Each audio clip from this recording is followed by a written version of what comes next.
नमस्ते दोस्तों, किताबी संसार 2.0 में आप सभी का स्वागत है।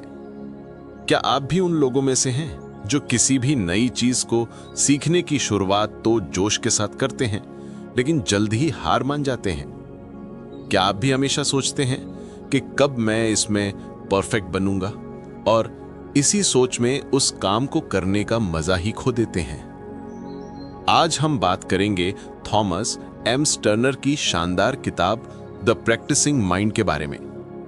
यह किताब हमें सिखाती है कि हमारी जिंदगी का सबसे बड़ा आनंद और सबसे बड़ी सीख उस सफर में छिपी है, ना कि उसके आखिरी पड़ाव में।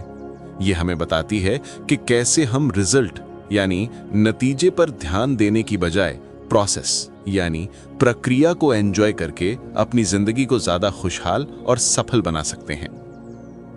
अध्याय 1, नतीजा नहीं, प्रक्रिया है जरूरी।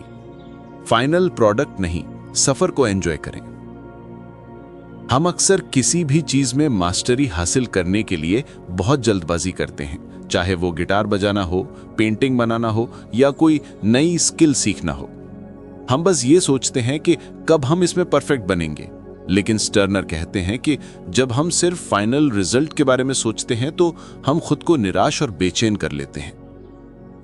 इसे समझने के लिए सोचिए, आप एक म्यूजिकल इंस्ट्रूमेंट बजाना सीख रहे हैं। अगर आप हर दिन ये सोचकर बैठें कि कब आप अपने पसंदीदा गाने को परफेक्टली बजा पाएंगे, तो आप निराश हो सकते हैं। जब आपकी उंगलियां सही से न चलें या म्यूजिक सही से न निकले, तो आप झुंझला जाते हैं।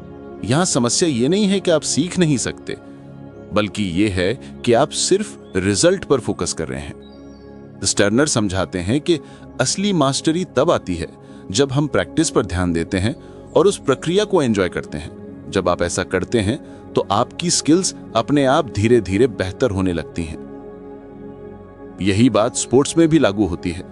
टॉप एथलीट सिर्फ ट्रॉफी जीतने पर ध्यान नहीं देते, बल्कि वे हर दिन की ट्रेनिंग को एंजॉय करते हैं। रोज की छोटी छोटी ग्रोथ ही उन्हें बड़े मैच में जीत दिलाती है। जब कोई क्रिकेटर सिर्फ सेंचुरी बनाने के बारे में सोचेगा तो वो हर गेंद से खेलने से डर सकता है, लेकिन जब वो हर गेंद पर ध्यान से खेलता है तो वो एक बेहतरीन बल्लेबाज बनता है। ये मानसिकता सिर्फ स्किल सीखने तक ही सीमित नहीं है, बल्कि ये हर पहलू पर लागू होती है। अगर आप किसी एग्जाम की तैयारी कर रहे हैं और सिर्फ इस बात पर ध्यान दे रहे हैं कि आपको कितने नंबर लाने हैं, तो पढ़ाई एक बोझ बन जाएगी। लेकिन अगर आप हर टॉपिक को समझने और उस प्रक्रिया को एंजॉय करेंगे तो आप बिना तनाव के ज्यादा बेहतर सीख पाएंगे। अध्याय 2, वर्तमान क्षण में रहना। अतीत और भविष्य की चिंता छोड़ें, आज में जिएं। हमारा दिमाग अक्सर या तो अतीत में अटका रहता है, यानी पास्ट में, काश मैंने वो गलती नहीं की होती, या फिर भविष्य में भागता रहता है, आगे क्या होगा, क्या मैं सफल हो पाऊंगा। स्टर्नर कहते हैं कि सबसे ज्यादा शांति और उत्पादकता तब आती है जब हम वर्तमान क्षण में रहना सीखते हैं। क्या आपने कभी किसी काम को करने के बाद सोचा है कि यार मैं इसमें पूरा मन नहीं लगा पाया?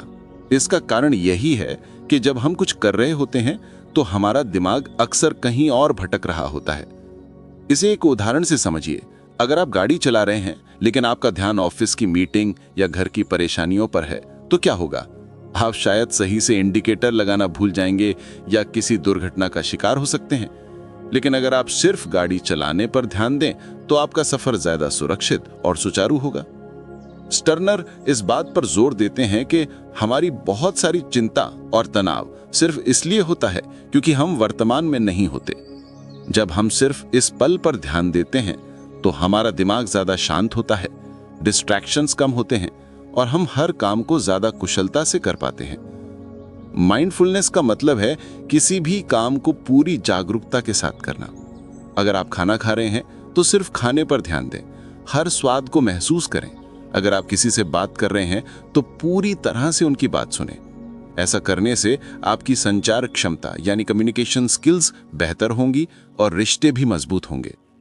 स्टर्नर का ये सबक हमें सिखाता है कि अतीत की गलतियों या भविष्य की चिंताओं में फंसकर हम अपना आज खराब कर देते हैं। लेकिन सच्चाई ये है कि हमारे पास सिर्फ अभी है और हम इसी पल में सबसे बेहतर कर सकते हैं। अध्याय 4, जजमेंट नहीं, ऑब्जर्वेशन।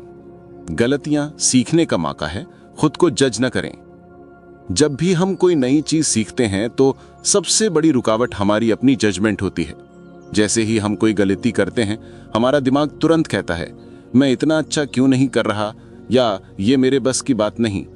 स्टर्नर इस समस्या का एक बहुत ही सरल लेकिन शक्तिशाली तरीका बताते हैं, DC method, do, observe, correct, यानी करो, देखो, सुधारो।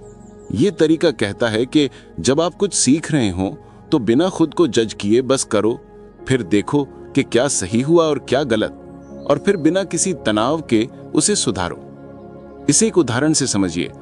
अगर आप गाड़ी चलाना सीख रहे हैं तो हर बार गियर बदलने पर खुद को कोसने की बजाय बस करो, यानी गियर बदलो, देखो क्या हुआ, और फिर अगली बार सुधारो। इस तरीके का सबसे बड़ा फायदा यह है कि यह हमें नकारात्मक भावनाओं से बचाता है। जब हम खुद को बहुत ज्यादा जज करते हैं तो हम डर और चिंता में फंस जाते हैं, लेकिन जब हम ये याद रखते हैं कि हम सिर्फ अभ्यास कर रहे हैं और हर गलती सीखने का हिस्सा है, तो हम ज्यादा सहज और क्रिएटिव बन जाते हैं। ये मानसिकता हमें हर चीज को एक नेचुरल लर्निंग प्रोसेस की तरह देखने की आदत डालती है। हर गलती एक सबक है, न कि असफलता का प्रमाण। जब आप इस मानसिकता को अपनाते हैं तो आप बिना किसी दबाव के तेजी से प्रगति करते हैं और अपने सफर का आनंद लेते हैं। तो दोस्तों, ये थी थॉमस एम स्टर्नर की किताब द प्रैक्टिसिंग माइंड। ये एक प्रेरणादायक कहानी है जो हमें सिखाती है कि हमारी सोच ही हमारी जिंदगी का हर पहलू तय करती है। याद रखें, सफलता की शुरुआत बाहर से नहीं बल्कि अंदर से होती है। अगर आपको ये बुक समरी पसंद आई तो इसे लाइक करें और अपने दोस्तों के साथ शेयर करें। कमेंट्स में हमें बताएं कि आप अपनी जिंदगी में किस तरह का बदलाव लाना चाहते हैं, और किताबी संसार 2.0 को सब्सक्राइब करना न भूलें ताकि हम मिलकर ज्ञान के सफर को जारी रख सकें। धन्यवाद।